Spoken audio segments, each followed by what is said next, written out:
Welcome back to the Guile treatment. Yet another episode. Free Nats. We're gonna go over some of the Street Fighter versus Darkstalkers spoilers that they dropped. This, I think, was really unexpected for me. I know that the I guess who was it, Eric Molina in Chicago, that had sort of gotten bored and dug up like kind of the solicitation. Yeah, it's the solicitation. So we at least got like, oh, well, these are probably the characters. Like, you know, like it looks like a smaller set. I know that was what I was most excited about. I think we might have even talked about this on the Guile treatment last week about how, you know, it's probably going to be like a 100, like 110, 120 card set instead of like the 150 to 200 that we've been seeing. And then I think it was either the next day or 2 days later, they kind of just like, I guess it was announced on like the Facebook, but you know, like definitely quietly, as you know, there was no build up to it. It wasn't like, hey guys, like stay tuned for this. It was just kind of like, oh, like here's some Nat stuff, and also like boom, like previews. Yeah. And like that was just wild. To go off of that, Jason did tell me that this is how they want to preview sets from here on out.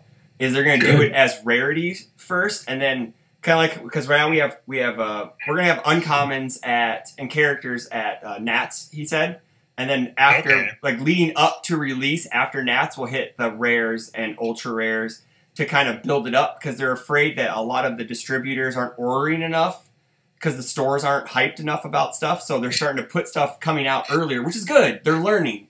So I know. It's just kind of funny, right? Yeah. It's just like, hey guys, like, you know what drives sales? Hype. Yeah. You know what drives hype?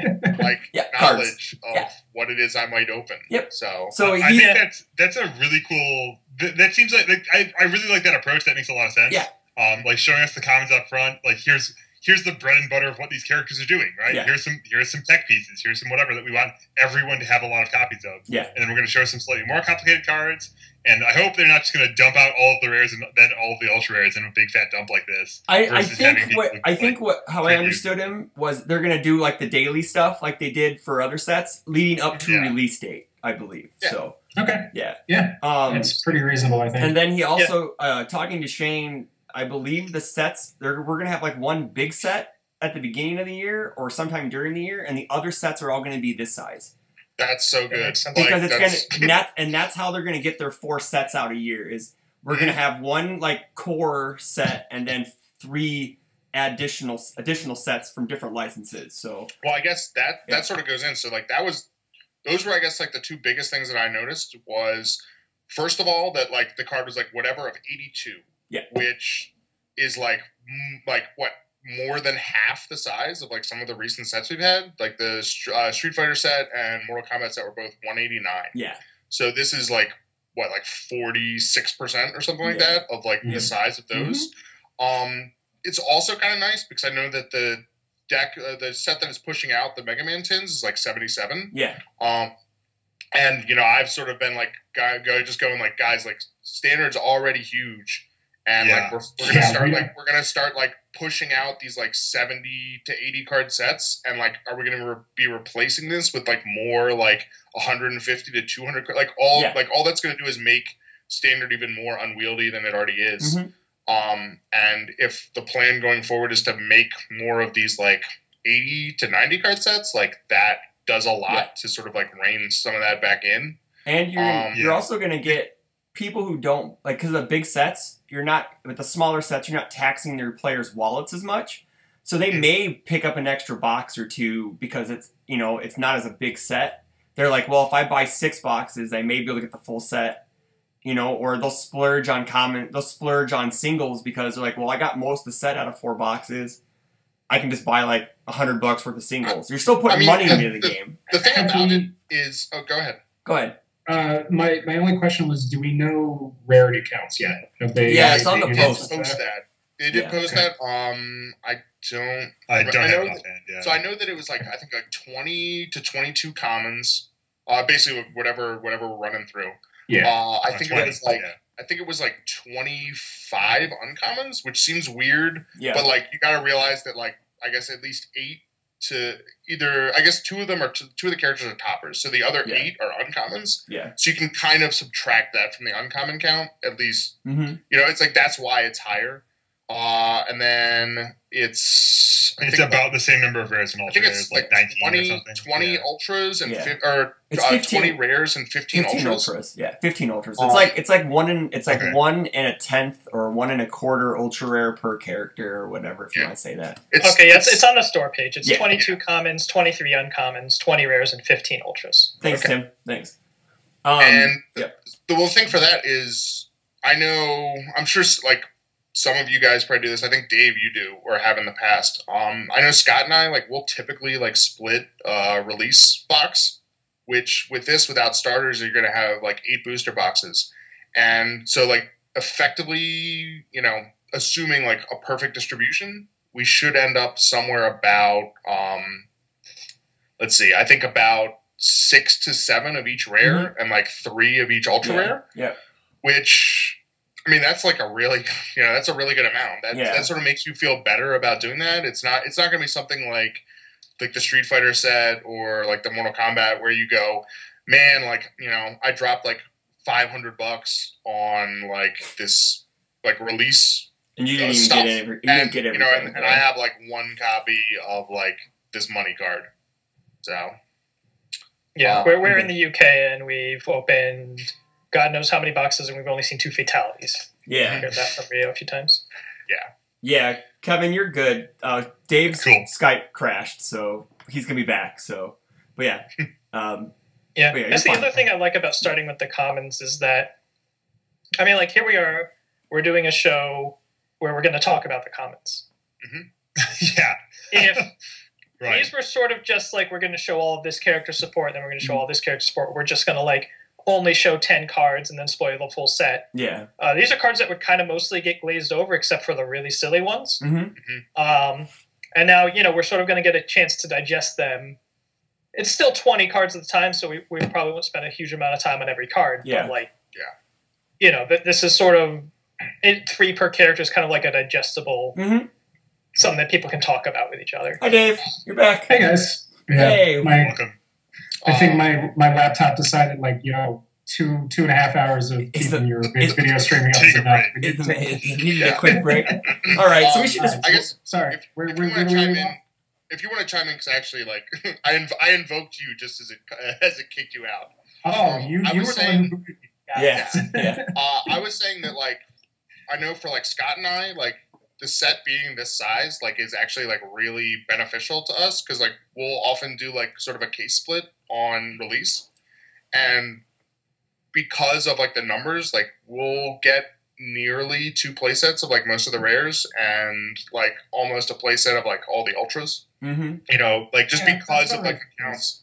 And I know that at least in the past you had done a similar thing, so I gotta feel that investing in something like this is a lot more enticing than doing something like that for MK. So I'll put it this way: MK is the first set in a while that so I pull cards with basically it's me and Ben kind of at this point, and that's basically it. This is MK was the first set in a while that we didn't go ahead and pick a case up for, or a pre-release kit or what have you, because we kind of looked at it. And a lot of the ultras in that set are super character specific. And if we weren't interested in playing one of those characters, it's okay, what's the point, right? Mm-hmm.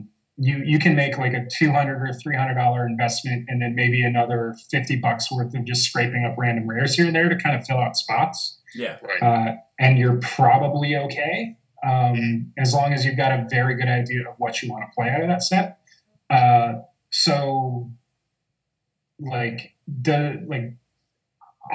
Did you guys go over what the rarity distro was? Because if you did, it kind of for me. Yeah. It's 15 ultras and 20 rares. Okay, in a 86 card set. 82. 82. All right. So 2 are the box toppers, so it's an 80 card set. Yeah. All right. So I mean, your ultra distro is basically the same as. Hang on, let me look. How many ultras are in MK? It's got to be 25. I just looked at that. Oh, cool.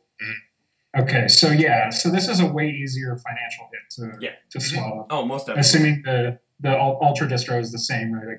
Because you're getting on average, like 99% of the time, you're getting 6 per case, unless you get some weird print run problem. So that's probably a little easier to hit. Plus, it's just less characters. Yeah. Which is always I would nice. imagine you're going to have maybe like 2 ultras that aren't character specific, maybe 3.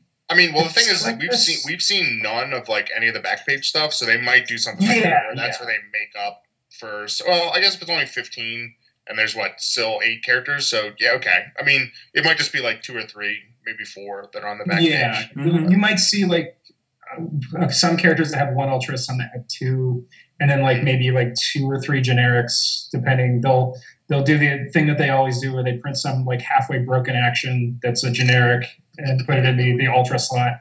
I mean, that's a sales driver. Yes, 100%. It'll probably hit on Liu Kang. Yeah, almost likely. It probably will. Yep. It'll just be like it'll be stop and discard your pool. Yeah, discard your pool and scolding in 1 card. It'll be stop, scolding, and bank in the same card. Yeah, exactly. Okay, so but no, that is a way easier.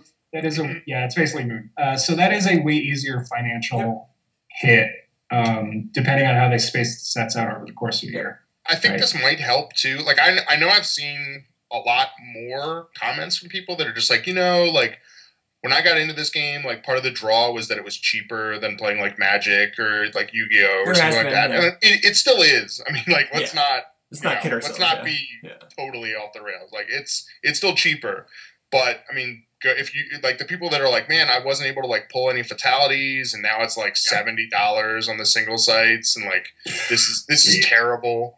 And it's kind of one of those things like, if there's less ultras, if the sets are smaller, like there should just be more in circulation, just because people will be opening them. Yeah, because like, what are your money ultra? And then we're kind of getting on a tangent here, right? But what are your money ultras in MK outside of fatality? They're like yin and yang. It's like yin yang, and it's fatality, and Nutcracker. then it takes a pretty sharp drop off like past that, right? Yeah, Nutcracker's pretty high. Nutcracker's I guess. high. Yeah, that's pretty generic. Princess Perry was really high for a while. Yeah, it was. It's kind of going down. I think that card's gone down quite a bit. Yeah. After that, it falls off. Like Rochester's. I mean, I guess people are paying these prices if the Rochester's charging them. I see Testermite for $25, but like when that's your fourth card, you know that there's a fall off, and it's just it's a lot of like character specific stuff and kind of like meme deck stuff. And Sand Grenade might start climbing up, but I don't see a whole lot else here that stands out as like, boy, this is something that might rise. I mean, to be fair, I think it's mostly just like the fatalities, the prepare to fights, like stuff like that. All right, so I'm gonna drift the conversation back to this. Yeah, let's talk about some cards. What we're gonna do is we don't need to discuss the numbers and everything on the cards, because I'm gonna in post production I'm gonna make sure the card's in the center of everybody, so you can just talk about the card. So make sure and we have a bunch of cards to go through, so we'll kind of try to get some quick hits on the cards, and but not fast enough to where I just blink the cards in and out. So we're going to give a good minute or two to the cards, some thoughts or whatever. We can talk about it and then move on. So we got some cards demand more than others, like this first one. Yeah, we got Akuma to start off. So we're just going to go right down the list. So if you guys have the Jasco page up where all the stuff's at, we're going to go right down that list. So we're going to start with Akuma. We have no idea what he does. His art's pretty cool, even though I hate the Lion's Mane. I can't stand the Lion's Mane look. It's the worst model he's ever had. But I get it, but that's me. Hatsu Shoten. Yeah. This card just is something that someone said it earlier, where it should have been printed in Mortal Kombat in a way, because it's Liu Kang hate. So it looks like he may have to do something with face down. So you can definitely block with this against Liu Kang. Yes, you can. Yes, you can. So go ahead, take the reins, someone, and we can just start discussing this card. So so this is a solid, like, this is a mid attack that's kind of slow, but on the upside, it's got a built-in progressive difficulty mitigation. So you can play, it's a 5 difficulty, but it goes to Desperation 3, and so you can play this late in the string or wherever. We don't know how it's going to interact with Akuma, but it seems like we've got kind of the Yoga Mastery costing going on, where it's free, except you have to clog your card pool, and then he's going to have ways to work around having a clogged card pool. And I think that's really exciting. That's really cool. Yeah. This thing is a 5 mid for 7. That's pretty great. Powerful 2 goes great with that. It's also mid. Like, Yeah. that's a really good block. Yeah. That's actually really kind of the premier part of this card is that +0 bid. Yeah. This card reminds me a lot of Glaive Throw. Oh yeah. Yeah. Yep. Very similar shaped, yeah. What's cool, like, we're getting to this foundations, but, like, Gyro Man can get play off of this. Sagat can get play off of this. Well, Gyro... you're right. Gyro Man does have evil. Okay. Yeah, he has evil. So, like, he has stuff that, I'm just trying to, like, they're kind of... Gyro Man support can get play off. Yeah, like, Gyro Man support. The biggest tragedy of Gyro Man decks was that your deck wants all these ways to consume face downs, and you only have, like, 2 ways to beat them. Yeah, exactly. Yeah. So, you'll see, and Sagat loves this card, because he... loves to put face downs and get rid of them and do all this other stuff. So, this doesn't get rid of them, but it adds one. Ignores them. So. Yeah, ignores them. What I'm really excited to see with this card is if there's ways to turn your own attacks face down after they resolve or something. Oh, kind of like My 2. Like, was it My 2 Dot that did that? She had support that worked with face downs, right? Zoe 1 did as well. Yeah. Like if there's some Zoe 1 stuff going on, like you can just play this as like your 5th attack, and you still have no progressive difficulty because you have 8 face downs in your pool in front of it, and then I'm going to segue into Enlightened by Defeat. If you have Enlightened by Defeat in that situation, there you go. Good segue. Crap. Yeah. It's a segue though. Yeah. I like that the R's really good because if someone's just throwing out like the last card, like say you go first, you build this and they build. Oh no, because their stuff wouldn't be pulled down yet. So my bad. It wouldn't work like that. But yes, it's neat because if they're just throwing stuff out or if they're playing an action and they fail it, you just flip that and start committing things on their board, which is good. So I think this actually works with like make a control check as cost too. Mm-hmm. Yes. Yeah. So all those telekinetic spammers. To like think portal barrier, so on and so forth. Mm-hmm. Like just talking base rates, like if this was E flip, your opponent commits 1 foundation, that'd be like fine. Yeah.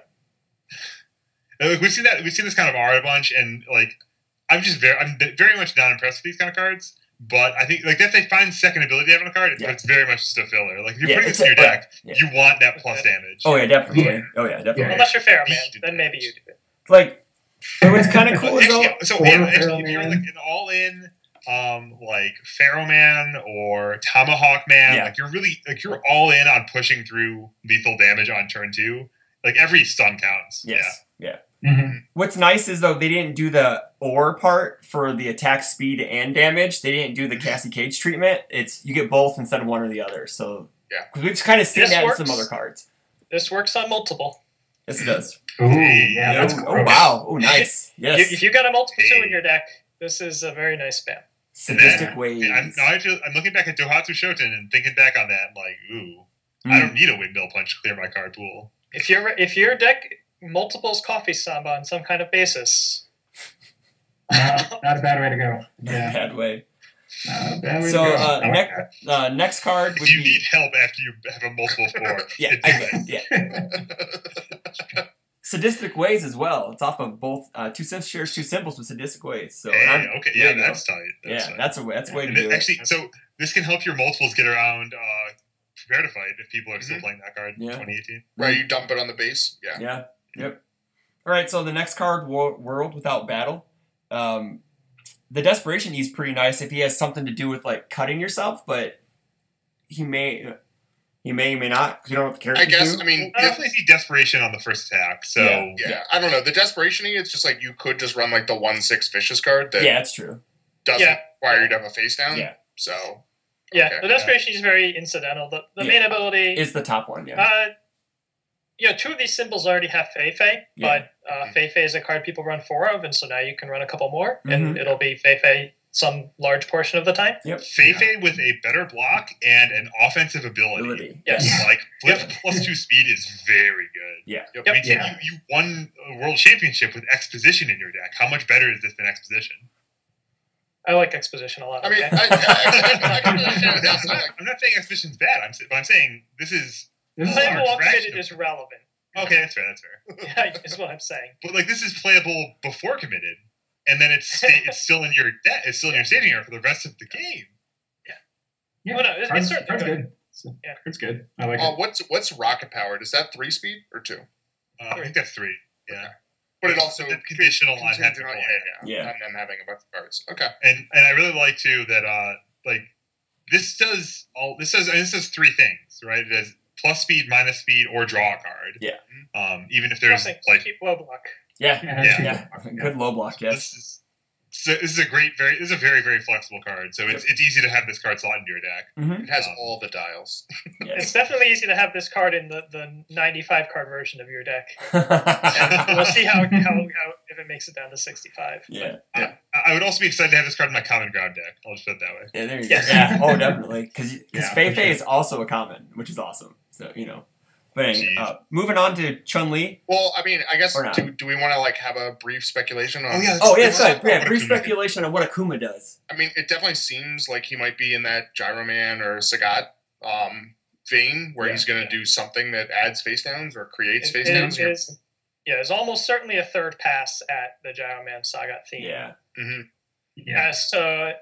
So we can assume it won't do exactly the same thing. So he's probably not going to draw cards. He's probably not going to commit their stuff. But it could be anything. You could putting the face down in your rules like the cost that you can just apply to whatever you want.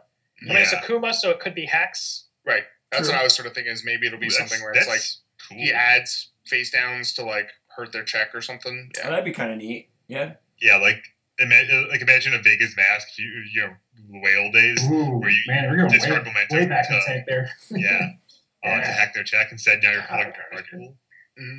Yeah. Something along those lines. I think that's a really exciting design space because like there's a lot of places in UFS where like you can make a trade off between like between like being able to make control checks or getting something else out of it.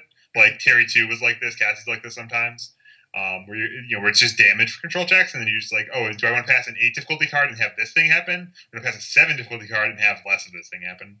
And so I think that's some really cool design space. It could be a little bit like what's the Gyro Man card where it like adds stuff for like plus or minus speed. Oh yeah, So like it could be sort of like that, except like I guess like minus to like the check, which effectively on offense gives you plus speed. Yeah. I wonder if the keyword ability thing is indication of anything. Like seems a little weird and random that World Without Battle wants a keyword ability. Mm-hmm. Yeah. It might just be because everything has it.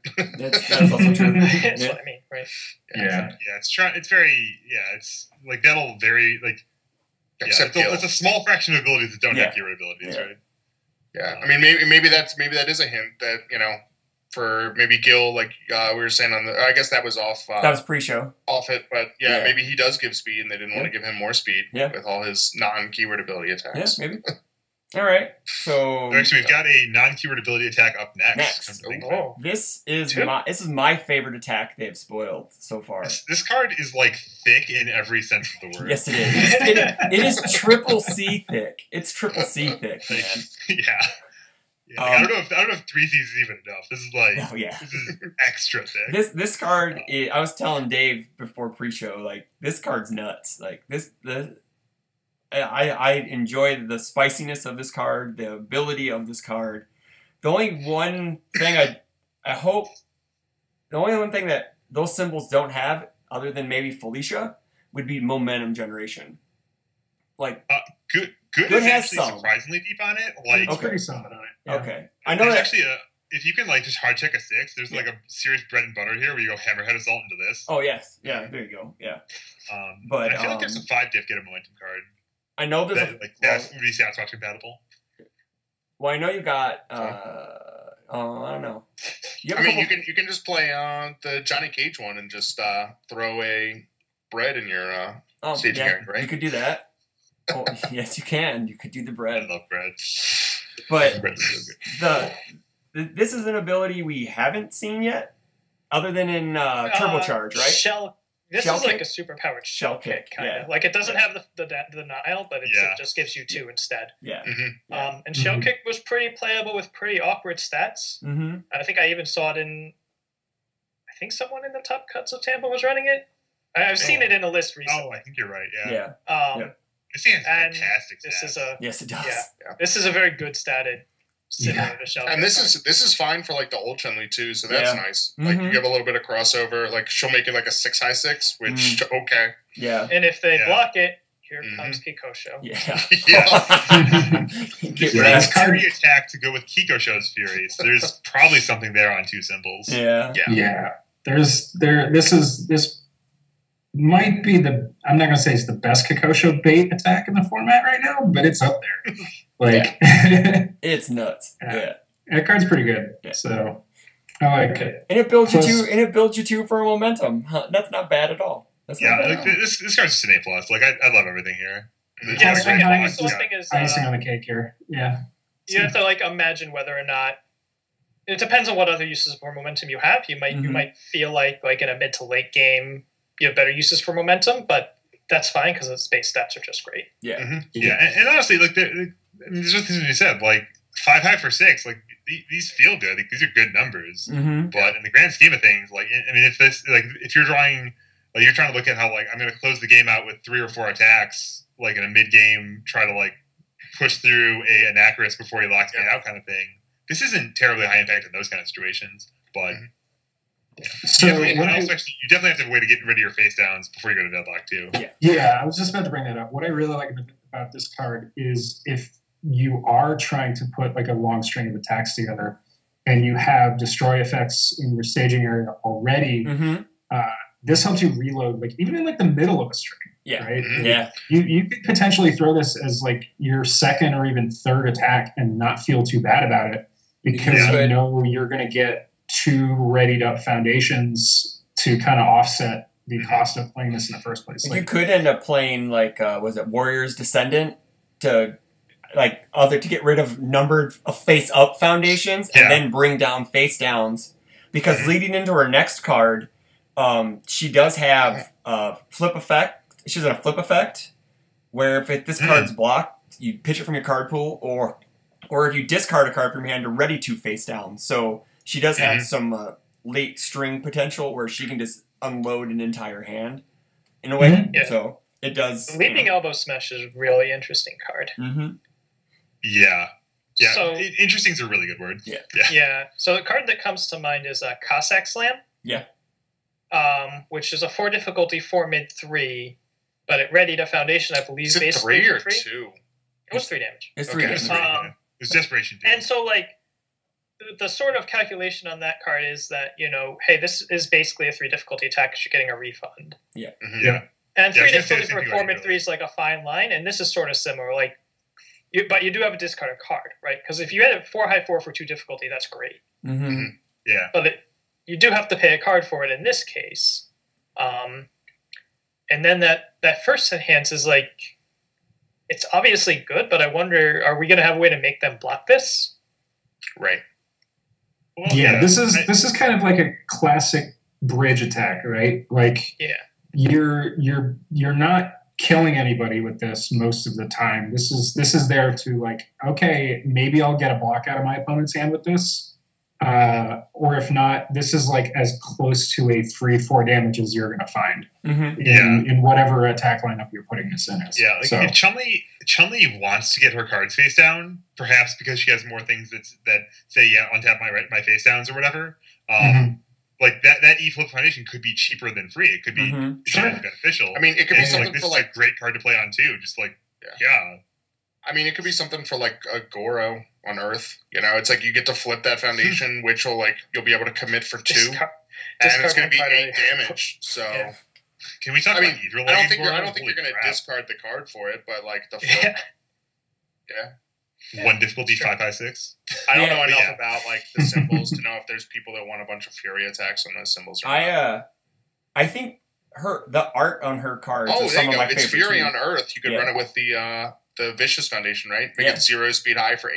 You could. Now, do you want to block? That forces a block pretty hard. Yes, it does. Yeah. Yeah, that's not bad. Actually. It is notable. This is discarded before it deals damage. Oh yes. Okay. So you do have to watch out for the partials. Yep. Yeah. There's a decent chance that gets redded. Yep. It doesn't look intentional, but Here we are right now. I've seen that plenty of times. All right. So Voices in the Dark. Yeah. All right. This card's really good. Okay, this card. Like, let me tell everyone. Oh God, that card's amazing. Because I sure as hell missed this. This can discard. I sure as heck did. Yes, it can. I did too. I missed that part too.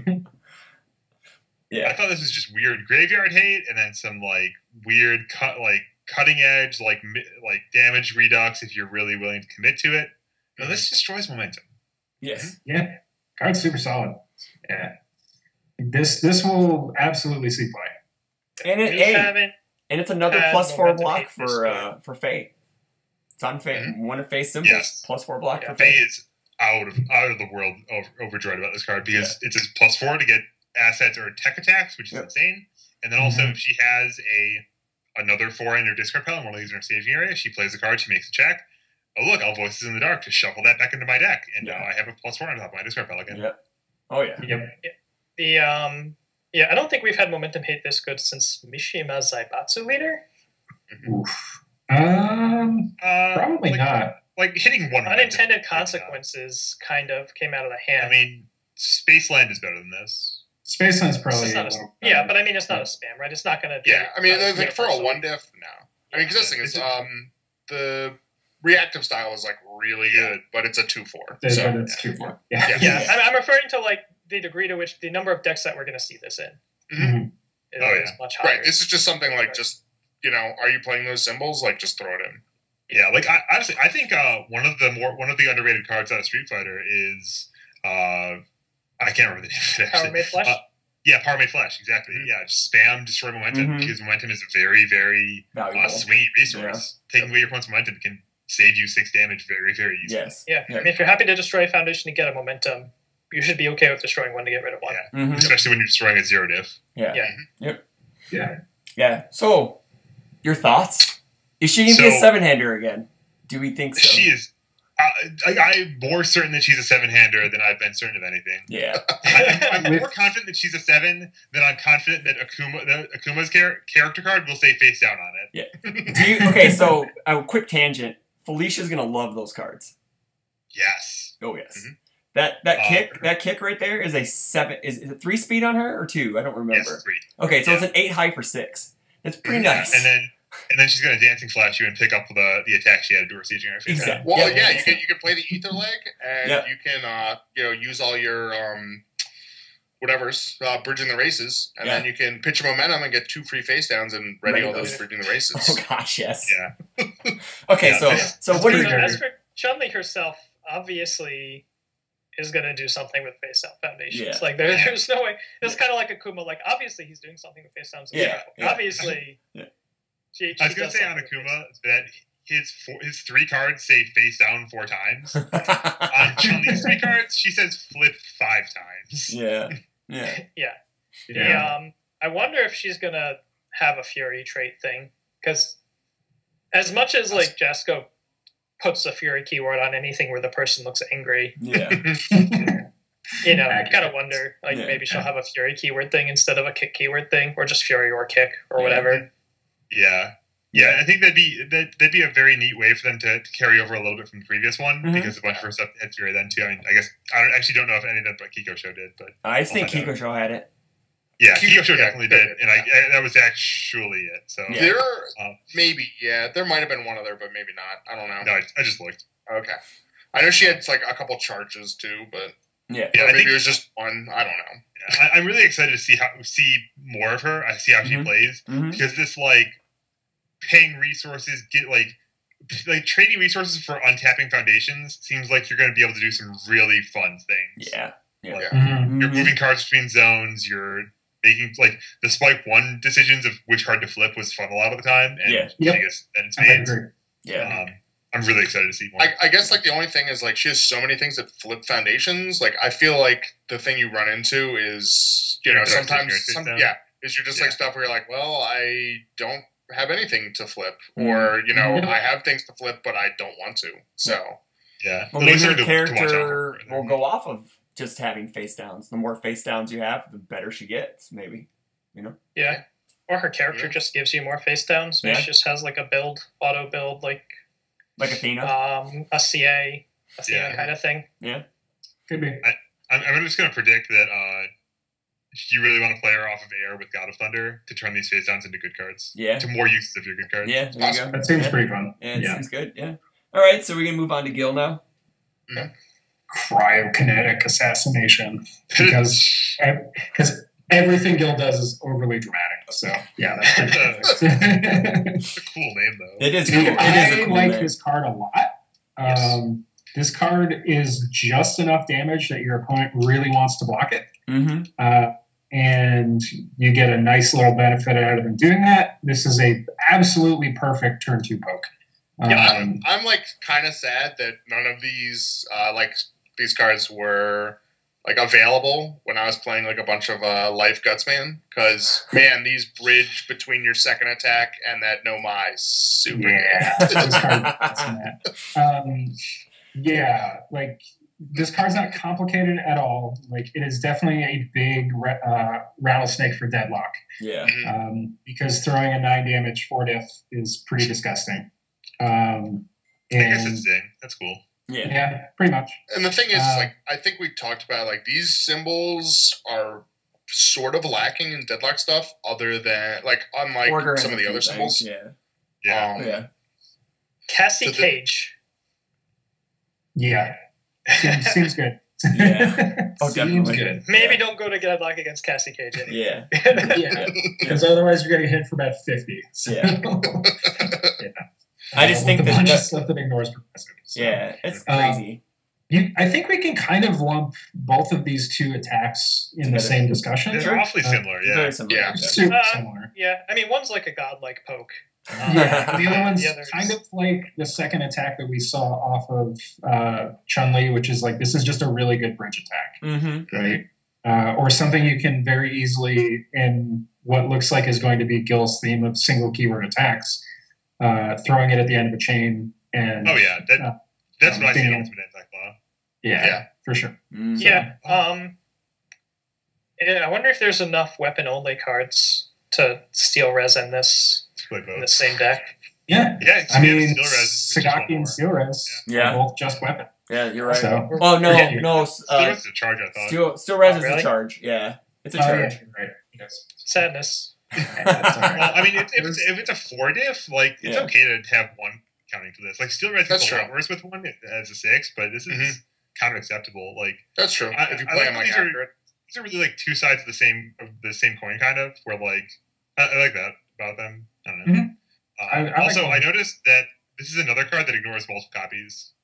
Yeah, because they have 0 printed keywords all the time. Oh god, that's true. That's pretty cool. Yeah, they're both solid. I like Cryokinetic a lot. I'm going to be interested to see kind of how Guile actually plays. I have a theory on Guile that I'll get into when we get through the foundation. Okay. This is like my long shot theory on this character. Okay. So let's move on. These are. I just want to say though, like, I think that these deadlock abilities are really kind of mediocre. Like, if you're getting hit by 4-speed mids in deadlock, I mean, maybe you're just a bad deck, I guess. Yeah. So. All right. So moving on. Let's look at the foundation. Yeah. Newborn Anti-Breaker, basically. Yep. And I mean, I think that's something too. I think that's like, Breaker. I mean, I guess Vega. No, Breaker wouldn't work on it. Sorry, no, it touches Vega. So that's difficulty. You're right. Yeah. So this is most trusted assassin hate. Yeah. Oh, that's true. Yep. That seems like the most relevant one. Like Vega, Debt to be Paid. I feel like there's 1 or 2 other ones. I know there's a couple things that like hack checks to play blocks. Cage Fighter. Just giving things plus speed is too complicated. Or is too simple, I guess. Meaning it's complicated. Yeah, for sure. So I think the bottomy on this is really neat. Yeah, the bottomy's cool. The fact that it's playable while committed makes this like worth looking at. Exactly. If it was just the 1/5 with just that flat E, it'd be kind of like whatever. I mean, it's kind of just like a baby, like Merciless Master. Yeah. But the playable while committed is right. The playable while committed is the key part. Yeah. There's also the basically 0 turns into a 6-jack. Right? Yeah. Kind of. Normally, if you have it's I don't remember the name of these Street Fighter. So granted, this is granted a body effectively because you can pass a check and then put it on top. There's a card from Street Fighter that's exactly this, but it gives -1 damage. It's the cost, but it has to be ready, so you're effectively stun one of yourself. It's the Ken card. No, it's a Ken card. Ken card? It's okay. Ken. Reuse on it more prominently. Yes. That's probably why. One of them for Shotos. Yeah. So. It's one of the Shoto guys. Stun one of yourself to put it on top of your deck. So this gets around that. So that's G. I think overall this probably doesn't get played unless I mean, maybe like Vega wins Nats and becomes super popular, maybe then. But unless like something in this set is really oppressive with the control check hacking, which is possible. Mhm. I mean, they do test it in these turbo, right? Mhm. So maybe Akuma is a crazy hacks guy or something. Yeah. Right. Unless something like that happens, this doesn't seem super playable. Maybe as a 1-up for the E. Mm-hmm. So I think if you're playing this card, you're doing it either because of check hacks or because your deck has like 12 1-checks. Yeah, that's also true. Yeah, that's true. And Yeah. if your deck has 12 1-checks, like this is awesome. This card suddenly becomes really Yeah, this good. card's pretty good. Or if you're like chaining into his second attack here, and you're like, well, I just want to guarantee that I pass this, even Yeah. through like Yeah. no progressive and so on and so forth, like way in Right. chain. Mm-hmm. So yeah. Yeah, like, So if my you're, like, theory. I for mean, the Gil- other thing too is like it keeps you out of deadlock. Yeah. exactly. Hey, It's true.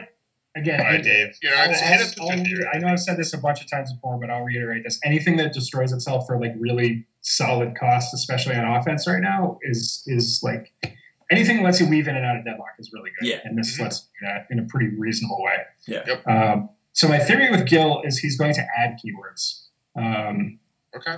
somehow. So they won't be printed, but he'll get Exactly. them. Okay. Yeah. Kind of like a Mega Man or something. Yeah, Okay. kind of another iteration of that, or he's just gonna do like what what's his name, Slashman did with his 1/5. Oh, he seals. Yeah. you I get- just- yeah. Yeah, you just get a like free bonus for playing. Could Well, the thing is, so the thing about that is like the thing that like about removing stuff is both of his attacks I think are talking about printed keywords. Yeah, exactly. So Or I guess the one is. So Yeah. like that won't really help, or yeah, that won't really help for that. So like I guess the adding does make a bit more sense. So Yeah, this then character, there's- whatever's going on here is a lot quieter than Chun-Li Akuma. yeah. Yeah. You don't Yes. really Probably. Yeah, there's like the darkest timeline theory that he might actually put people into deadlock, Yeah. which no. we really don't want. no, Yeah. that would be It could also too just be strong. that whatever he does has problems against big staging areas, and so Jazz Oh, goes true. like, Yeah. "Here's some deadlock abilities." just kind of built in some Yeah. insurance. So, Yeah. I Because think, like, they are only 4 speed attacks, so they're not that hard to block if you're in deadlock, you know. So Well, maybe Yeah. maybe he's got stun on him or something. Yeah, I mean, maybe. he doesn't have fire, so he probably doesn't have stun. But like, no. I mean, he has. Well, orders. actually, he has order, so he could have it. Yeah. Could I have mean, Mega Man didn't have Mega Man 2 gave like stun and breaker and stuff, and you know. I'd imagine like whatever they felt like that these abilities were relevant to. I assume they weren't on the cards from the start. You know, it. Maybe. it feels maybe. like Yeah. unless he is a deadlock themed character, then they weren't. Mhm. But Yeah, I I don't just know. had the thought that. Sorry, go ahead. I was gonna say I think Gil is definitely the character that I'm most interested to see what he does.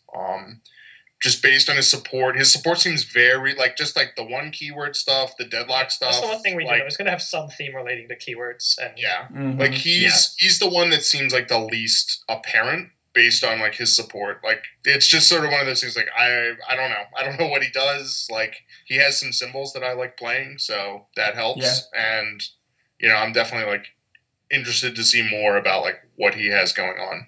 Yeah, if my he's like crazy- if he's like he is in Third Strike, then you have to kill him twice. But I don't think they'll do that. I gotta say too, like of all the they made these things like, well, he only has one keyword. The fact that the one keyword that they're like, we'll give him this, and they picked safe. is yeah. pretty That's disappointing. indicative. Yeah. Like, I'd much rather it be like, oh, we gave like this one, EX or powerful, or we gave this one like, stun 1 or stun 2, just something like that. It's like he can have one keyword and you pick safe. I think we might see that on his higher rarity stuff. It's possible, yeah. Yeah.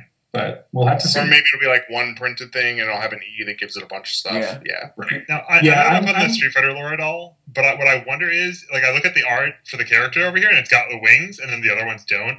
I wonder if he'll have a character-only action where he turns the wings on, and now he's in deadlock. Oh, maybe. Yeah. That'd actually be kind of cool. Like, if it's more complicated than, like, your opponent is just in deadlock all the time, and you have to, like, work to set it up, like, okay, that's kind of neat. Yeah. But, like, that's a dangerous game with how strong deadlock is right now. Yeah. Yeah, So- I But think again, not they on make these it broadly available. Yeah, but that's not on fair. those symbols. That's the thing. Like, what's their like? But that's the same sort of thing about like not right now, but it could be in it could be 3 sets. Yeah, so, exactly. Sure. Yeah. Sure. You know, if life gets a missile launcher, like, oh, okay. Hey, life has a way to kill people now. Yeah. All right, so let's move on. Let's move on to Jenna then. So yeah. All right, Dave, this is your favorite card. Tell us about this. I don't know if this is my favorite card, but this attack is just like generically really good, right? it replaces itself. It's got solid stats. It's got a good block. It's got a 3-check. It can sometimes be like a catastrophic amount of damage. And it's a reversal, and it's a weapon, and it's in 2 symbols with Gateway Shuffle. Yes. So that's relevant. Oh, yes. Yeah. The other symbol has Steel Res. Yeah, there you go. So I think this card's pretty spicy. Is this going to be like, oh man, like we look back 3 months from now and man, Falsei and Ezo decks are like running rampant all over the format and destroying everybody? Probably not. But like this is just a solid 5 diff. This is something your opponent wants to block. Again, it's just enough damage that it like almost not demands a block, but it really compels your opponent to sink resources into dealing with this card. Especially if just like looking at the other card support, if he's just giving your opponent momentum for some reason, and this ramps to like 8 or 9 damage off of that. You stole my thunder. That was my idea of what his character did. They used Queen Bee 2.0.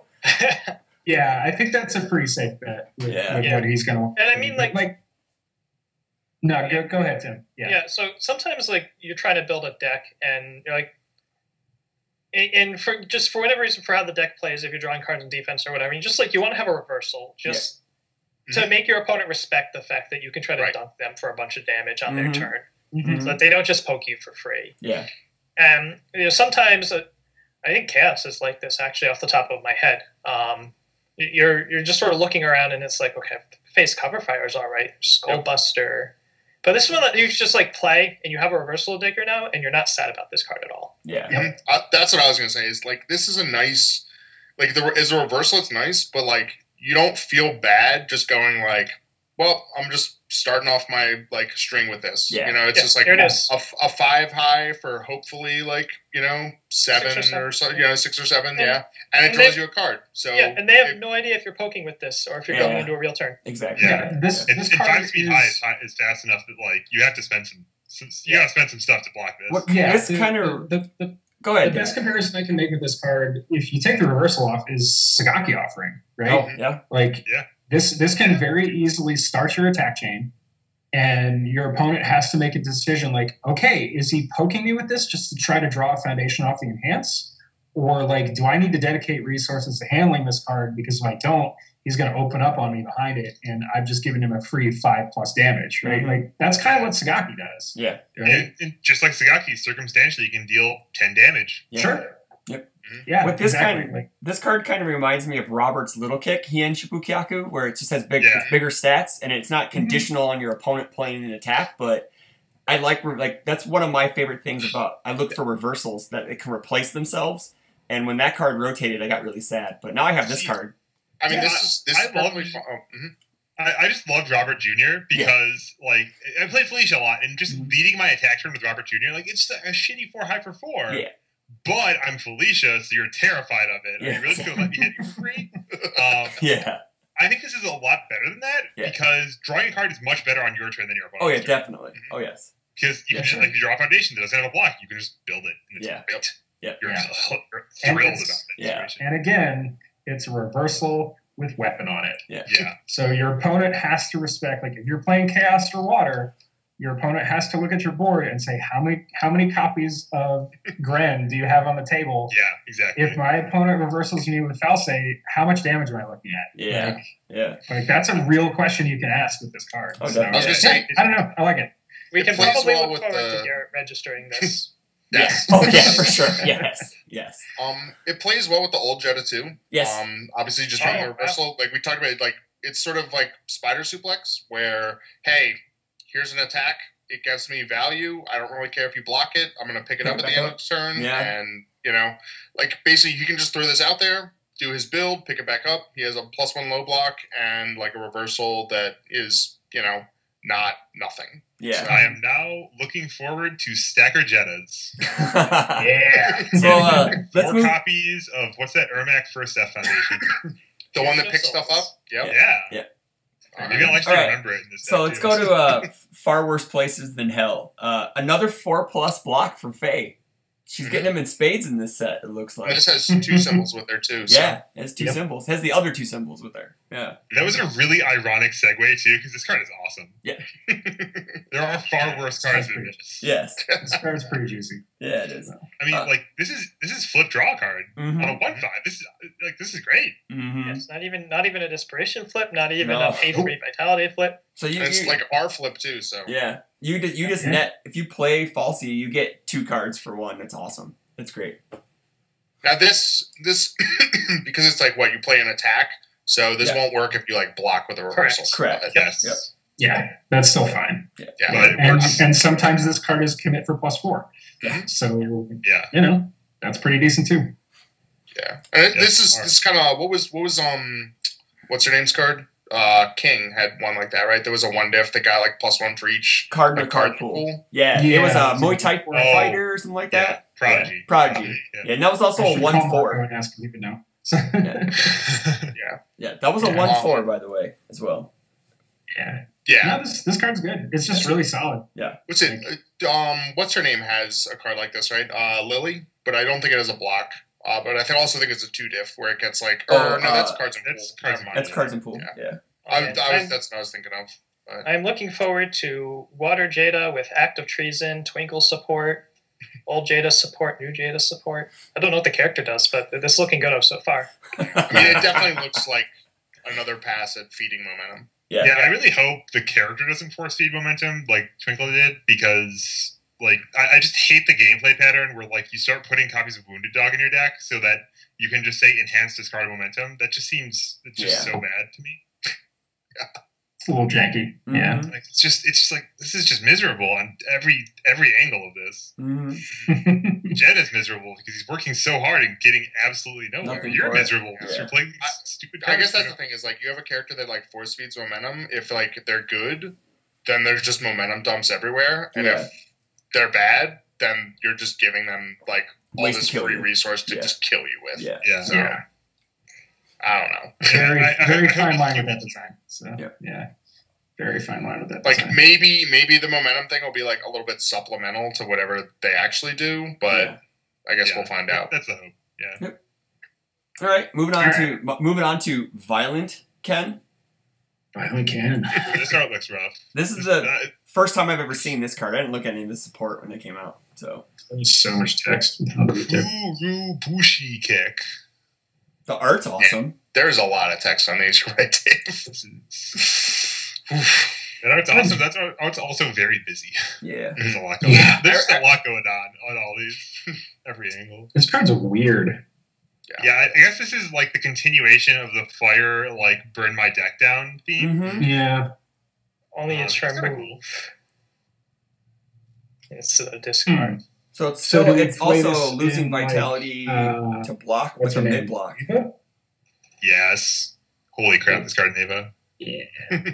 Card's pretty spicy, Neva. Oh Just gonna wow, play that bothered me. 150 cards, Ava, and someday I'll draw this, and it'll be like 50 damage. And hey, all you have to do is draw this or text sphere. Yeah, this is text sphere. Yeah. You're good. Yeah. Yeah, I don't know what to think of this card.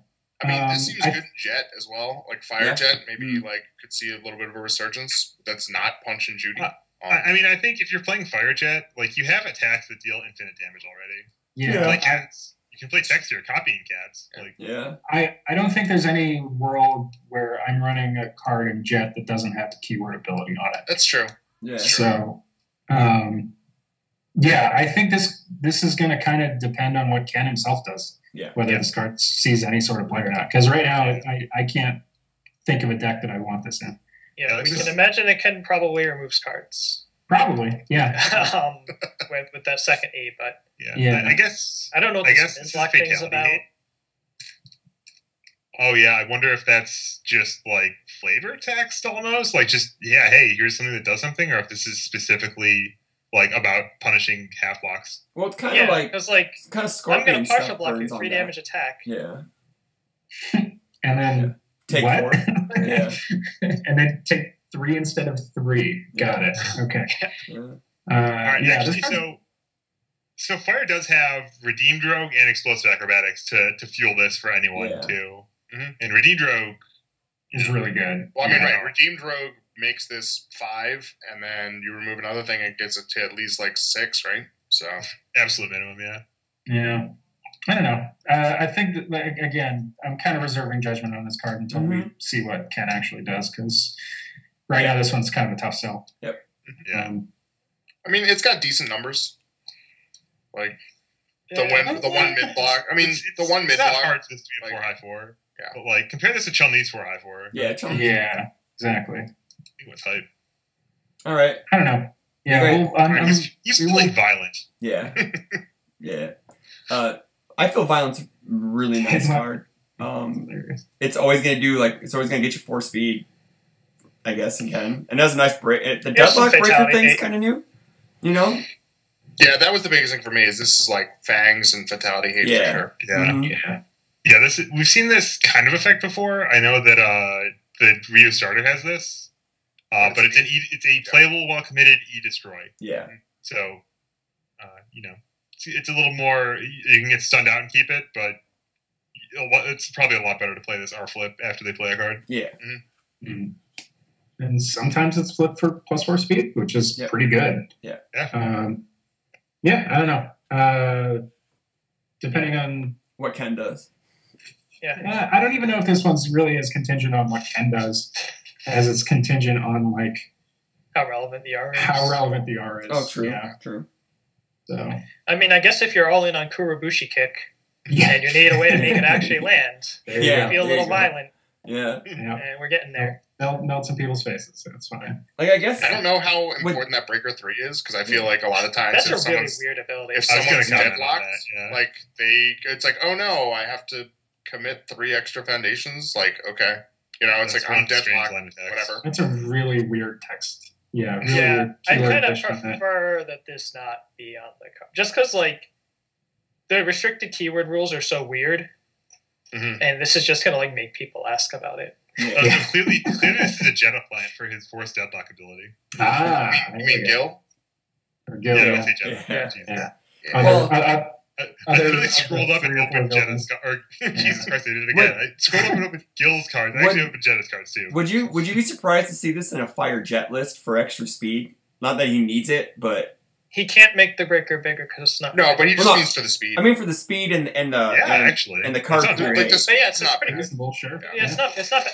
Like one of the things with really any deck with missile launcher is you're pretty happy if you can find a way to get away with using its Eon damage. Yeah.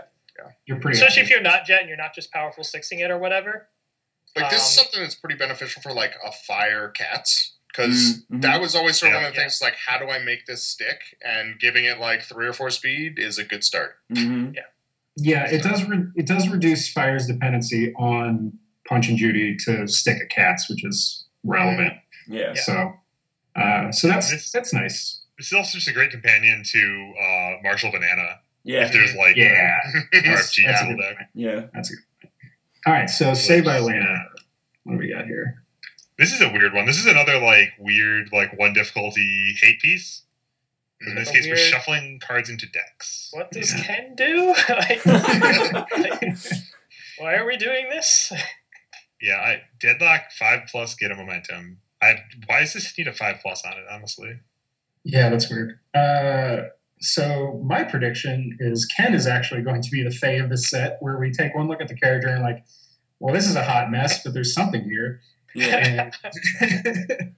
I mean, or he could just be like, you know, the like the Molina, right? Where his support is like the tech, or I guess that wasn't Molina, right? That was was that? Jackie. Yeah, Jackie. Yeah, it's a bunch of like tech cards that you know. Maybe. Yeah, he can run okay, but yeah. Or they just decided to put a bunch of the tech cards in the common slot, and the uncommons will kind of flush him out. Clearly he's going to do something by removing attacks from his own discard pile. Yeah. I think that's pretty obvious. But it's kind of nice to see some discard pile hate that's not as like blowout ridiculous as Punch Judy or hand cannon, as a Fatality or hand cannon. Yeah. Yeah. But I like that. I like that about this card. I guess this is like a cool piece if you're a super hardcore self-mill fire deck and then you want to check sixes. You can just be like, oh, I'll shuffle all the police connections back into my deck. Or you want to draw more coffee sambas off your coffee samba. Yeah. I do like drawing sambas off of sambas. Yeah, that is fun. Just set that up. Sambas on top of sambas. Yeah. Eat all the caffeine, it's fine. No, okay. So... And the deadlock gets you all the momentum for your samba, right? Yeah. That's true. There you go. Yeah. I mean, Tigor's I gotta say, Tigor's Liu Kang is using useless futility to do this with Nero Fatica, so it's not completely out of left field thing. Yeah. I against the Vega deck that I played against in Virginia, I ended up in like a super weird spot where I think I was at like 10 foundations, and I knew he had coffee sambas, but he also had like Face of a Monster. And I was in like this really weird spot of like, well, I don't want to go to deadlock because then I get my hand discarded. But if I don't go to deadlock and I don't have a way to deal with all like the stun, it's like I have like 4 or 5 I have all these cards in my hand. Like I'm just gonna get stunned out. So I guess I'm gonna not go to deadlock and hope he doesn't draw coffee samba. And like this card, I guess with like the deadlocky of getting all that momentum, like if you get out like 2 copies of this. And like that, I feel like that can give you like a similar boost to like the coffee samba plan of, if I don't go to deadlock, like I might get stunned out, but if I do, I might still get almost stunned out, and also like he's going to have a bunch of momentum for the multiple. Like it sort of has like a decent interaction like with that card of just sort of increasing the threat level if you decide like I'm gonna build out of like stun range and you just build into multiple range. So yeah, that's a good point. All right, move on to Lilith now. Yeah, I think we don't have enough to really talk about what Ken's going to do, except that we don't it's going to involve attacking. Yes. It's going to involve being violent. Yeah, so Lilith, having like the Earth symbol is certainly something that I'm sure, our friend in the UK loves. I can't wait. It kind of seems like she may be back on the 3 damage plan. A bit, just because of that card. Surprise Soul Flash. So right, it's like the 3 low 3, and what is it? While it's in the card pool, your printed 3 damage get plus 1. Now I guess it's important that it's printed 3, so it's not like Windmill Punch where it's like 3 or less. This won't pump multiple copies. It won't pump things that are like 2 damage, anything like that. And what's it? The R is like what? After a block is played, seal it. Yeah. So that's like kind of interesting, right? Because it's our card pool, so like it can be a block for this, it can be a block for something else. I guess like that's pretty interesting. Like you can like lead off with this, and it'll like protect your multiples against prepare to fight. Because it's after a block is played, it's not after like something is blocked. Like this will stop. This would like something like a ever hopeful type effect. That's like after you play this card. Like so this will stop fatality. Like anything like that. So like that's fine as well. It's sort of a weird card, I guess, in that regard. It also has like the powerful 2, which I think is like a nice touch. Something like this. I told somebody, I was like, I'm really glad that we sort of moved past like the like pre Street Fighter where they said we're never printing another 3-diff attack. Yeah. And like something like the powerful 2, it reminds me of like Kien Zan, where that's not like a great attack, but I mean that or rolling uppercut, where it's just something where it can give you a position where you just throw this at the end, and it's going to be 4 damage because it's of its own static. Yeah. So if you have like 2 or 3 momentum, like all of a sudden this can be like 8 to 10, and it's something to watch out for that's easy to pass at the end of the turn. And honestly, we've seen a bunch of powerful 6 now, and like it's not tearing the world down. Like you can put powerful 2 as seasoning on pretty much anything. And I like that they're doing that. Yeah, it's kind of funny how much better than Kianzan this is too. Yeah. So it's basically. I mean, I love this R. Right. I like things that give you a chance to break through like a mid to late game defense, and this is very helpful. Yeah. Sort of depending on what you're doing, it's still 3 low 4. The +1 high block. Yeah. And The base powerful 2 rate it's. This card's just really good. Yeah, even if you're not doing a 3 damage theme or you just have like some other 3 damage attack in your deck, you need some high blocks, you could use some Fury attacks or whatever. You can run just this. play 4 of this, and then boom, the last one's 7. Yeah. Sure. Cool. Freeing the relics. So we've seen the bottomy here before, I think, on one of Chun-Li's starter cards. And no one Interpol something? Interpol? Yeah, it was Interpol agent? Interpol agent. Yeah. It was E-commit. It gets -1 for each card. It was like a 1/4. Yeah. Liu Kang's going to make people play that card. Yeah, I know. I've started putting it in lists. I would run it as like a 1-of. Like, yeah. The other thing on this is like that E-commit a foundation. Yeah, that's what we're I know. Like I've said it like for some of the other stuff. I like seeing effects like this because, especially with all like the face sounds that there are now, it's really nice that you can have something where you can commit like other foundations. I mean, like something like, you can see it in a Spike, maybe in a Chun, where she's like, I don't know if she has a bunch of printed 3s. But it just sort of like allows you to sort of get a little more use after you've like flipped foundations for their own costs. Like something like this, you go, okay, well I have this like worthless foundation, but I can commit it for this instead. Yeah. I like it a lot also on water for the Sub-Zero one where you like destroy like a committed foundation. Right? It's Lin Kuei Grandmaster, is that the one? Yeah, I think so. Wait. I don't know. One of his is like commit for like 2 damage, and the other one, no, I think it's the 1 damage. Yeah, you mean Destruction of Cyber Lin Kuei? Destruction of Cyber Lin Kuei. Yeah, that card's awesome. And like, I love the name of that card. You can like commit, like it's the same type of thing where you just commit a foundation to give like +2, and then you blow it up for like 2 more. Yeah. Yeah, pairs really well with the card directly to really just stacks the damage. Yeah. So, going freeing the relics for 2 damage. Committing a fusion refusal, sticking the fusion refusal in your card pool. And there you go. You get 4 damage off of stuff, and you can, again, weave in and out of deadlock that way. Yeah, actually, I think that the deadlock value on freeing the relics is definitely real, and kind of just the, like, making your opponent's life harder where you have tricks in your staging here that are playable while committed. That's definitely worth more than I give credit for, I think. Yeah, for sure. Yeah, it gets harder to stick a cats through a stunned out staging area. Yeah. You can commit a movie star for this to give it like +4. This gives chaos like a reasonable out against stun, which it hasn't really had, if I'm remembering correctly. Pretty much, yeah. So I like this card a lot. That's like I've been trying to build chaos for a while. And that's one of the bigger problems I've been running into. It's like, if my board gets sent out, I just die. Like, I don't really have enough. And this card helps that out substantially. So, I don't know. I like it. I'm like, Lilith, I think we're back on the 3 damage attacks plan in some way, shape, or form. I'm really...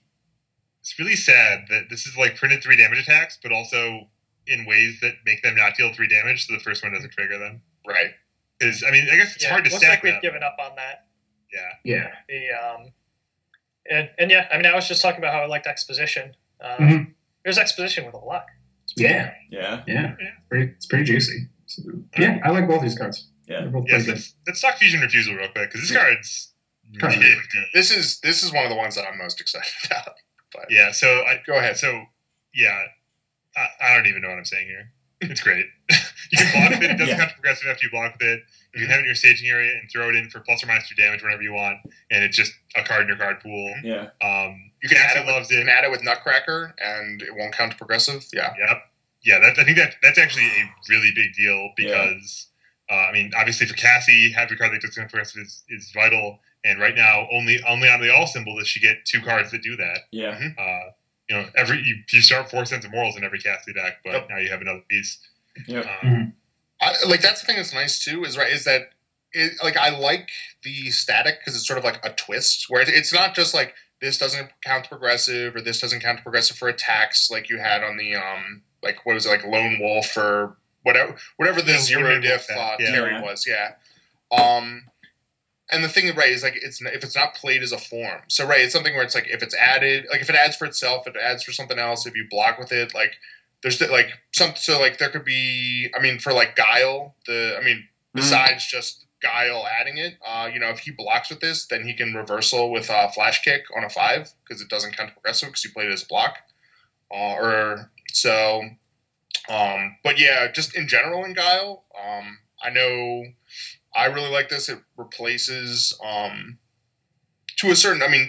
to a large degree, it replaces his the unspoken feelings, where he can like use this to pull down like whatever the other things were, and then add these to the card pool for the like more damage, and then on his next like charge, he can bring them back down and do it again. Yeah.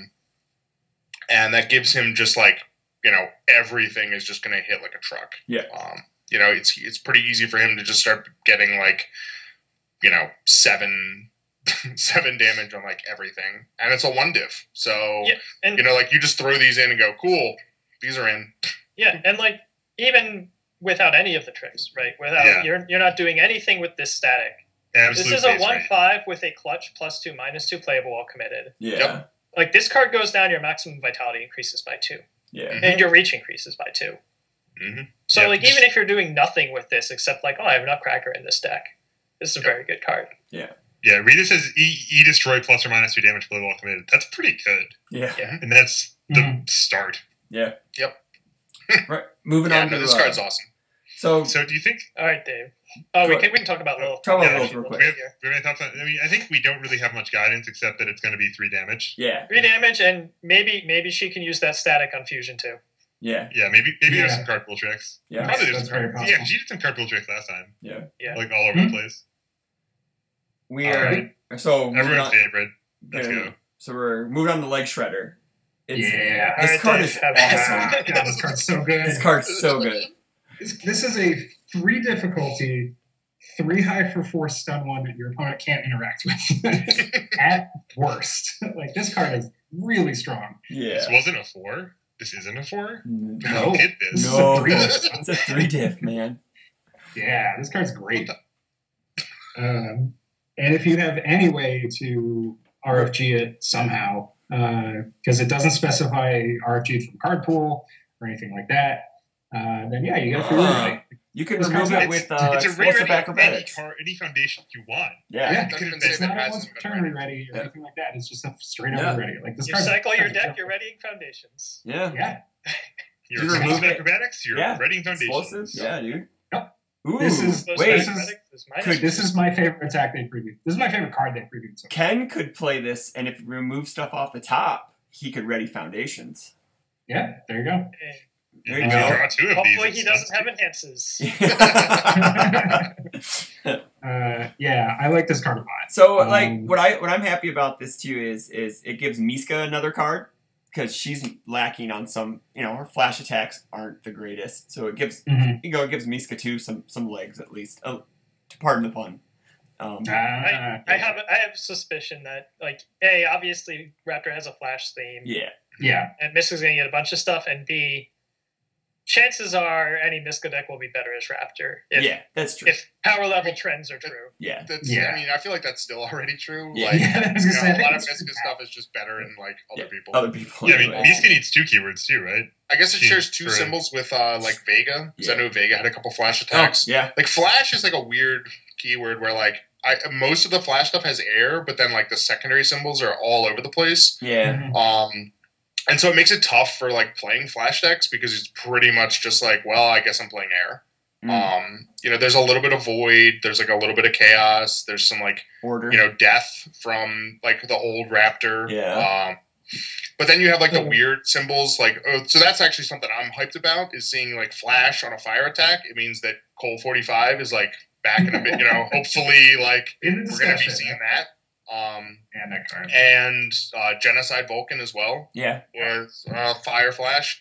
Sure. So like that's just something interesting, I guess. Like seeing that makes me think about like other cards with flash on weird symbols that aren't air, like that you might be able to play now. So So yeah. one of the reasons I like this card as much as I do, aside from it just being like absurd stats and stun that your opponent can't do anything about, really. One of the biggest problems if you go heavy into a flash lineup like now, it's kind of a catch-22 in that your late game scaling with flash attacks is usually garbage. Your opponent just eventually assembles enough resources that's like, okay, cool, I can block your 4 high for 8. And that's not really that big a deal at that point.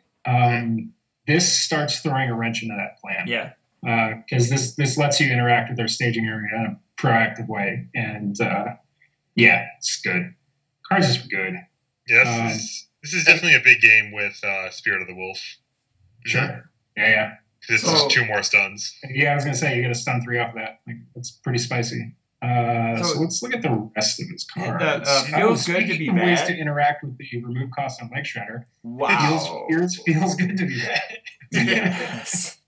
On a playable while committed -2 speed remove cost. It is a speed version of Redeemed Rogue in a way, right? Yeah. Other than damage, it just gives you -2 speed. So on a playable while committed foundation, then also it has an opponent's turn flip. You can ready a death foundation. Yeah, which is fine. That's a nice little bonus. Like if you need to ready a balanced fighter or something like that, you know, that's something. There's so much speed reduction here.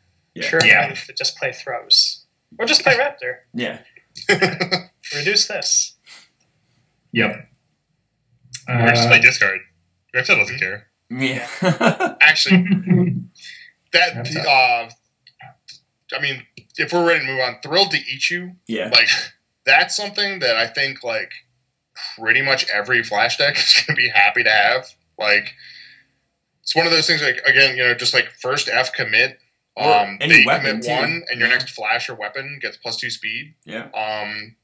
It's just another way of sort of, like, pumping that first attack. Like, you know, you a lot of them have, like, a little bit of, like, R speed, whether it be, like, Iron Will or whatever that Quick Man Foundation is. Always on the move. Always on the move. Yeah. The other one. It reminds me a bit of the what is it?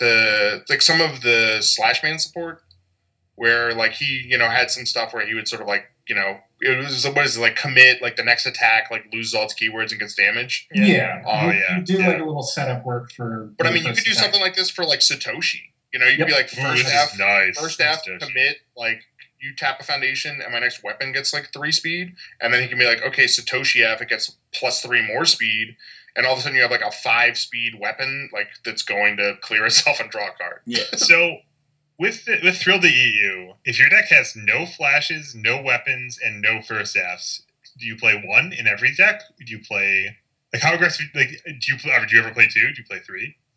If I want mid blocks, I'll slot 1 in. Yeah, no doubt. That happens sometimes. I will usually gladly 1-for-1 foundations going into a kill turn.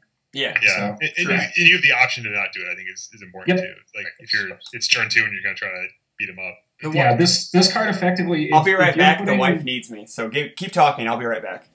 Okay, so this card effectively, if you're making your first attack of your turn a must block, this is effectively stun 3. Like, which is just really good.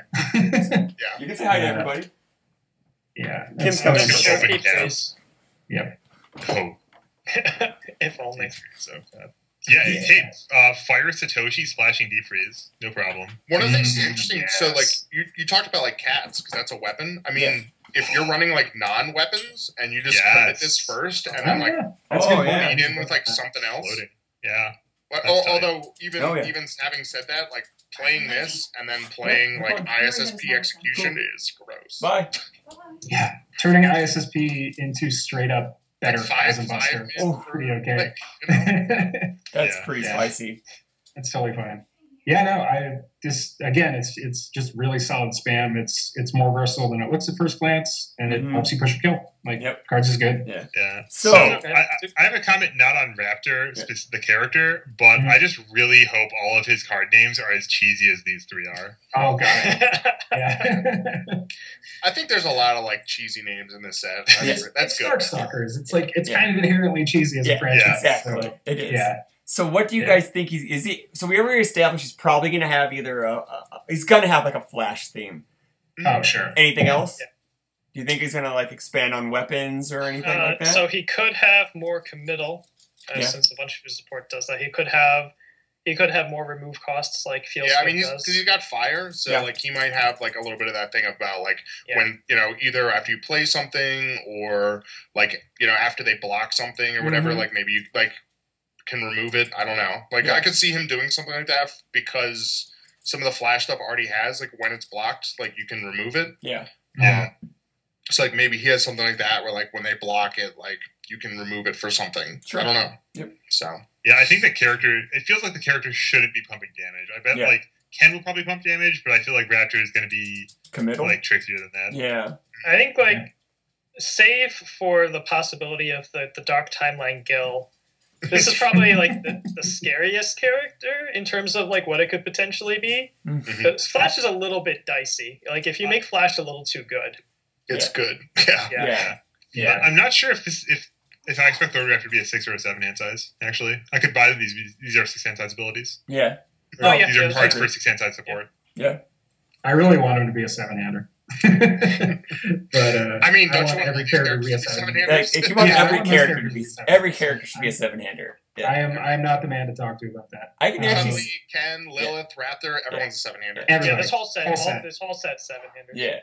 That would be actually. Yeah. I mean, I could definitely see there being no fives. So. Yeah. Like this might be like Bebop where it's all like 6s and 7s. Yeah, it could. Yeah, or maybe one of the box toppers 5. Oh, that's true. What are they? Donovan and Elena. I could buy Donovan 5. Yeah, I could too. Yeah. Like good old days Donovan 1. That guy was awesome. All right, so moving on to Morgan, my favorite character out of the set. I don't even know what she does. I don't care. I'm gonna play her, so don't care. I feel like this is like some of the better art. Yeah. Like Astral Vision just seems like a good solid card. Like she kind of because like that the attack speed is 6 or greater. It's kind of like a play on Chun-Li stuff where if she got bonuses if attacks were I think 6 or greater. Yeah. So maybe she'll pump speed or something like that. But I mean, this also has EX3, so like she could also make momentum. Yeah, she could also make momentum. Yeah, it's just another like I saw that kick, then I saw Chun-Li's kicks, and I'm like, we're going good, kids, and we're playing Morgan, and we're going off of kicks. I have no idea what it does, and don't care. Just we got another Fury kick here, so that's maybe something to look out for. I like the design here. I think it's like I really like the EX3 to turn up the damage thing. That's it's basically like discard a momentum for +3/+4. If you, it's not a bad rate for your +0 low block. It's pretty okay. Like Mega Man 2 loves this card too, by the way, because this thing is just huge in Mega Man 2. Because it has a billion keywords. Yes, it's a dragon lifter in Mega Man 2. You give that thing stun 2. Oh, it's great. Damage. Oh yeah. Yeah, card's just really good. I have nothing bad to say about this attack. Like again, I think it's one of those like. It's a perfectly good like second or third attack in the chain. Yeah. Right. And you soften them up with something that you force a block on, and then you say, "Hey, cool. Here's 6 high for 8. You just kind of have to hold this, or you have to dedicate like a bunch of resources to it, and you finish them off with something else." Like, cards is good. Yep. So solid bridge deck. So. Yep. Ooh, this is sort of. Oh, go ahead. I was gonna say if you copy this with Tech Sphere, it's really easy to get the 4 damage. Oh yeah, that is true. Yeah, that's true. Yeah, I would say this is like an interesting. Like, I feel like this is a pretty interesting symbol spread. Like, I don't know. This like I don't see how this like quite fits in with like some of the other existing symbols for these. I mean, like we've talked about like the evil desperation a lot. Like good. I mean, I guess you could play this in like this could go into like a Cassie type thing. She probably pretty frustrating in Katana, actually. Yeah. It's a pretty decent chunk of life. Oaks is a weapon. Yeah. Yep. I guess it's more that just giving like the fact that it needs the 3 speed. Like I feel like a lot of things are like the like +2. And even like something like the old Chun-Li, I guess you could give it 1 and then give it 2 more by discarding a card. That's the big thing for me is like the 3 speed. Like the +3 is like kind of that magic number where it starts to get difficult to achieve. Doesn't share any symbols with like Felicia. So I guess I like that a lot actually. Yeah. Like you should it shouldn't be just like I mean a lot of the other cards like +2 speed. Like I'll put it in my Lilith deck and I have that every single time. Yeah. Right. And it's cool. Like if you have if you have a deck damage on your 4 diff. I was about to say that 8 damage on your fortif should take some work, but you can also just face against a male character. Yeah. Thank you. Get your that's outdated. Dick jokes are never Speaking of which, outdated. there's like we're gonna have an increase in the playable female character count, presumably. Yeah. That's true. I'm going to ask at the end of this. We're going to have I'm going to get everyone's opinion. Do we have a tournament playable Chun-Li after this set? Let's talk about Early Awakening. This is probably the most. This is the most like This is a wild one. Johnny card. Yeah. So first thing I saw this, I like the design on it. It's really neat because you can just tutor stuff out of your discard pile and just get free foundations that way. And then I saw some thread on Facebook about people are going to start copying this with psychedelic mushrooms and just go insane. It's just like so like base rate, you kind of have to flip your deck, right? You can't be a little bit of a defensive deck to get all 3 copies in your discard, or 3 extra copies in your discard pile. Yeah, like it's really cool if you can like destroy them for like you draw 2 of them, you can destroy one of them for a benefit or whatever. Mm-hmm. But then you basically remove the one that's in your staging area, get 3 more, and then commit them all for +9 speed. Yeah, that's kind of nutty. Yes. But then it's really in turbo, man. Oh yes. Yeah. Oh yeah. It's very good. It's too bad it says remove and not like shuffle into your deck or something. Oh yeah, that'd be gross. That'd be way too fun. Yeah, that would do. That'd be gross. But yeah. I mean, I think we were talking about Cassie doing well just because like there was so little like speed in the format. That things were killing you in other ways, and like there definitely seemed to be. I mean, this and like there's a couple other things that like really pump some speed, and then obviously we haven't seen what the characters do. It looks like some of this like speed hate might be coming back into decks. Balanced fighter for sure. Dust cards like Dust in the Wind or and that's fine.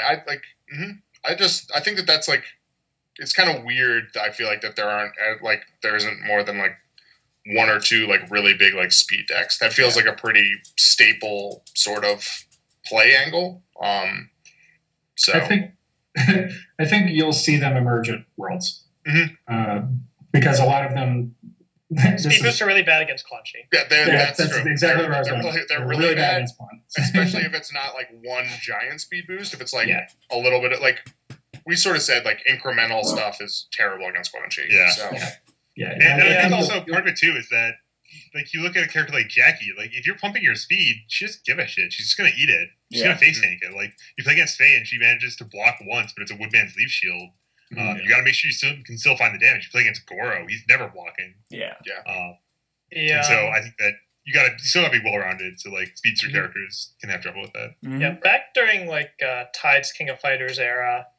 It was kind of like they printed a girl like any other, right? And it was E-commit -3 speed, and that sort of tipped off a little bit of a speed arms race, kind of, just because between that and like a matter of heads and tails, in order for an attack to feel good, it had to be fast enough that like a girl like any other didn't make your deck miserable, right? And so there was like a little bit of back and forth with that, and then it kind of calmed down a little bit, and you wonder, like looking at some of these cards, if there's sort of some of that internally in their testing, like somebody's has a really good speed bonus, so they need the speed hate, and then somebody else needed a speed bonus to get through the speed hate. Right. All right. We'll see. So I guess any ideas on Morgan from these 2 cards? Not a clue. These 2 cards have nothing whatsoever in common. Yeah, maybe something that generates momentum, so she can pay for the EX. Who knows? But she probably has a way to make Astral Vision 6 speed, whether it be by a speed boost or EX. Or momentum gem. Yeah, it's possible. So, maybe she'll be able to build foundation. Desperation, like gain 3. I guess that's just she cut herself. Maybe I bet she probably isn't going to cut herself. That's probably just like. Probably just attack on. Yeah, because it has evil on it. Yeah, most likely. Yeah, I mean, I guess that gives like evil a little more of like the yo-yo of like getting to desperation out in out. Yeah, like we've seen that on. I wouldn't be surprised if she interacts on that axis. Yeah. Yeah, I mean, we've seen some of that on some other cards, like now I'm blanking on it. The Time Man's thing and Total stuff. Yeah. That kind of plays into it. Yep. It's too bad that Robot Masters rotates when this set comes out because it's Robot Masterable. God, that's tragic. Yeah, that card is Robot Masterable, kids. Not anymore. Tier. I would pour one out for it, but I already finished my beer. So. Okay, so overall, and then I guess right, the two promo characters I guess we touched on are Donovan and Elena, but we have no idea what they do because they're not going to have support. So nope. Yeah, who knows? Overall thoughts of the commons so far? There's some juice here. Yeah, for sure. I think if you put a gun to my head and said, "What do you think is going to be the biggest impact one right off the bat?" I don't even really know. Probably voices. Yeah, probably. Chun-Li one. Yeah. Yeah. I mean, just for the hate and like a little bit of DR, like that's pretty good. Yeah. As far as the foundations go, yeah. As far as attacks, I think it's a little bit harder to dictate. Yeah. Because a lot of these are a little, not necessarily like hugely support locked, but like definitely the one that's like easiest to play right now is False Say. Yeah, definitely. Because it's just like, hey, this is just kind of generically good. Yep. And and I mean, I get that, and like Ether, like man, what's his name? Sasquatch, like. He's gonna go out. He's gonna go out with a bang, huh? Yeah, he's gonna boost the asses, man. Dude, for real. Yeah. Hey, he's only got one set for this, huh? Yeah. Yep. Yeah. And oh man, Sasquatch can just draw two off air ground smash, and then play False, draw a card, draw another card. Yeah. And then play Aether Leg. Like Sasquatch, he's doing the flashy shadow kick. He builds one. You block it because you're shook, whatever. Kiko shows it, and then Ether legs you. Yeah, there you go. You're the saddest boy at the end of that attack chain. Yes, you are. Extra thick. All right, so I think unless someone else has any other thoughts, we'll go ahead and end the show there, I guess. I'm excited for it. The whole Quan Chi put me into Salt Fest, and now I'm coming out of that Salt Fest, and I see this stuff, and it's not like they're, I don't know, they're just commons, so they're solid, and they look great, and the art's cool, and I mean, honestly, like the past probably like 2 to 3 weeks, I feel like is Jasker just doing like a ton of stuff right. Yeah. I mean, they banned a card that really needed to be banned. Yep. Before a tournament, even though like it was right before. You know, the safe bet was definitely, well, we'll just let it ride out, and you know, if it's still a problem, we'll get rid of it after. And instead, they just went, you know what? Like, some people might not be happy, but we're going to do it anyway. We think it's going to be a better tournament. Yep. You know, they dropped some spoilers, which historically they've been like pretty cagey about. Yeah. They've been pretty tight-lipped about that stuff. Yep. You know, got some release dates, like talking about side events. Like, we got there's a lot to like. The best Jasko run in a while. The lead kit too. They have that ready. That seems like that lead kit thing they've been talking about for almost a year. It actually exists. Now. Yeah. So I still do wonder if it's still going to have some Mega Man Tins cards in there. So it probably will. I can get my EA Robot Masters to play in Extended or Legacy if that ever happens. Go to St. Louis. Yeah, dude. In the 3-person St. Louis event. Yeah, there you go. I'm going. Well, right, but doesn't this come out before that?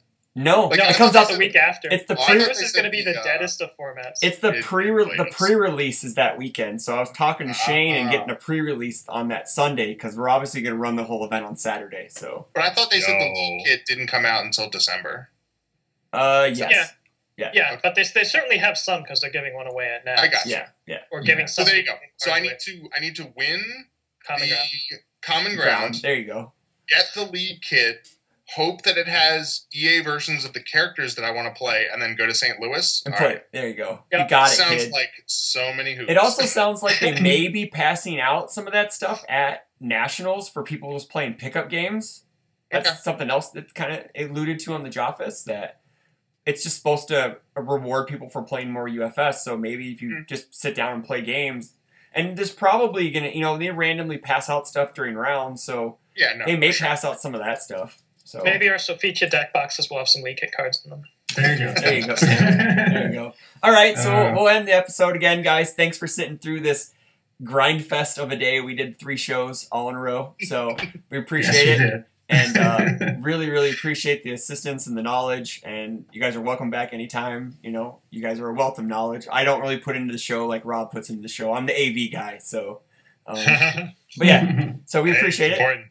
Yeah, everyone, Tim, he's like, I don't really put into the show, as much as making it, but But other than making the show part. yeah, other than making the show, yeah. You're the producer. It's important. Yeah. We wouldn't have a show without you. Yeah, there we go. But anywho, again, thanks guys. We'll probably do a post-match show, probably get the winner on. We'll probably get you guys back on for thoughts and all that stuff. So my voice is going. Oh, so you're implying none of us are going to be winning it? No, I'm implying that one of us will be winning it. That's what I'm implying, is that one of us will be winning it. Chris is like, when I get on cardboard, we aren't going to need anyone else to do a breakdown because I'm going to interview myself. Yeah. Because I told Piglet, if I win cardboard, I win the year. Because I've already won the year up to now. If I win cardboard, the whole Alexa Bliss thing, that topped it off. So. Oh yeah. But anywho. Yeah, you won the roster CCG character draft. Yeah, I did. Yeah. Having a good time. Yeah, pretty good year so far. So, all right, everyone, have a good night. We'll all talk to you later. All right. Good night and good luck.